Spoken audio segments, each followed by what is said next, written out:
Morning, and in this week's video journal I'm going to be talking about what I've learned about emotions, and I'm going to make up for the grade that I made on the quiz with this video journal because I was dumb enough to wake up at 7:30, do the quiz before I had any caffeine or even was fully awake. And now I've had a Monster Energy and I feel like I could run a marathon. Anyway, so this topic can be really fun or it can be really confusing, but there's so many different types of emotions that you could sit here and talk about them all day long. So what are emotions? So in my opinion, emotions are something you're feeling and a way for you to express to others how you feel. And whatever emotions you're expressing helps others pick up on what you may be going through or how you're feeling in that very moment. And it sounds like I just repeated myself, but changed the words up, but you get the point. So here's the real meaning of emotions. So an emotion is the body's multidimensional response to any event that enhances or inhabits a person's goal. And every emotion has at least 4 components, which are physiological, cognitive, behavioral, and sociocultural. So physiological equals embodied. And then an example you can use is fear. So your brain and your nerves will activate, and your nervous system will detect a threat instead of the rest. So then once that happens, then your hormones will activate, which leads to adrenal glands releasing stress hormones, which is cortisol and adrenaline, and that increases your blood sugar and allows more energy to be available for you to use when you feel that there is a threat detected. And finally, your fight or flight response. And I always feel like this is the first thing my body jumps to when I feel threatened or unsafe. But your fight or flight response is when everything begins to increase. And that begins with your heart rate, your blood pressure, your breathing, your pupils start to dilate, muscles will begin to tense up, and you sweat a lot. And this is just your body trying to regulate temperature.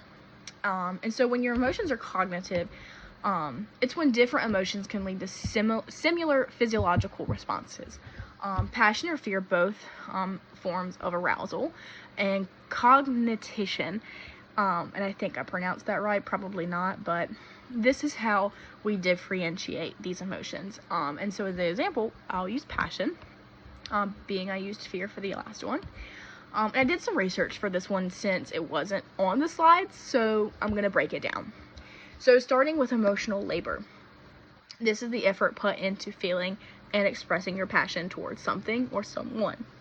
And then the surface acting, which is the outward display of your emotion without a genuine feeling. And then third is deep acting, and this is a true expression of your emotion, which involves emotional investment and authenticity. And then moving on to emotional regulation. And these are strategies that are used to manage the emotional responses that are associated with passion, such as cognitive reappraisal and expressive suppression. And this comes with identity goals. And these are how your desires define itself through passion and the impact of passion on personal identity. And the final process of the whole thing is process goals. And process goals is the focus on the most effective communication process to resolve conflicts related to passion. And all of these components help with understanding how passion influences communication and interpersonal relationships. So what happens when your emotions become behavioral? Well, it means that you're experiencing emotion, so you act on it. So expressive behaviors show whether you feel, that they show how we feel, whether it's when you raise your eyebrows, or when your eyes open really wide, or if you throw your hands up, or for some instances, flipping someone off. I mean, we're all adults here, it happens. So whatever you may be feeling, you're most likely to express that through your actions. And the last time that I experienced behavioral emotions was this past week when I was attempting to turn into somewhere and I was in the center lane. And some idiot pulled right out in front of me into the center lane and almost hit me head on. So me being who I am, I looked at him like he was absolutely insane, and I flipped him off. And that was me expressing that I was pissed off, or in other words, angry. So to any event, emotions have discrete causes. So when you're afraid of something. With enhances or inhabits, it means that emotions can help us reach our goals, or it can help prevent us from doing certain things. And some examples are your goal, getting your dream job. The fear of that, you walk in and they reject you and you don't get a chance at the job.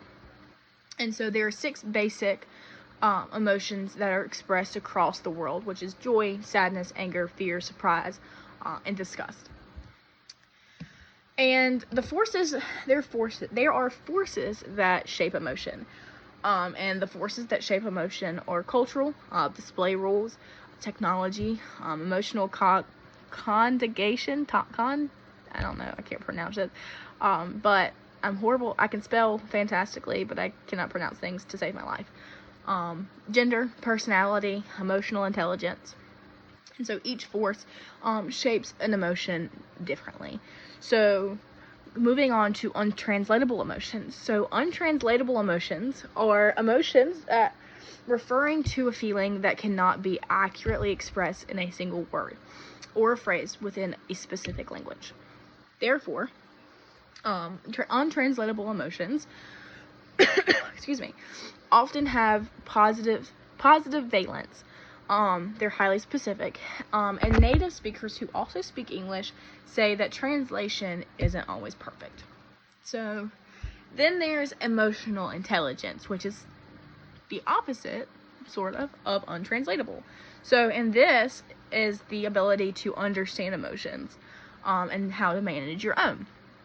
And some key concepts of this is self-awareness, self-regulation, motivation, empathy, and social skills.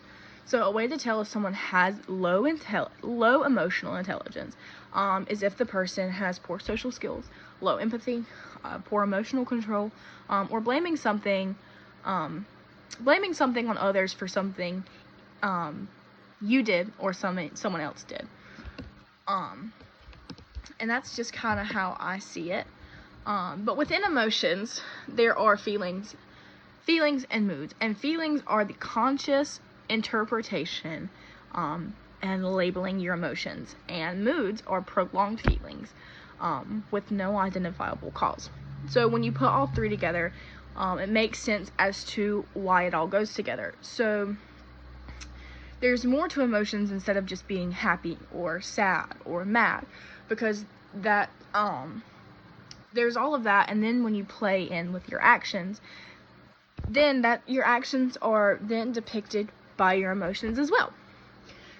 So it's not just your emotion, it's not just what you're feeling, it's just not just the mood that you're in. It all kind of goes together as one. So it all plays in with each other. Your actions, the tone of your voice, how you talk to somebody, just everything kind of plays in as what you're feeling emotionally. And whatever you're feeling emotionally, what you're feeling, which depicts the mood that you're in. And then within that, whatever mood you're in, whatever emotion you're feeling, plays in with what actions occur next within your mood and emotion.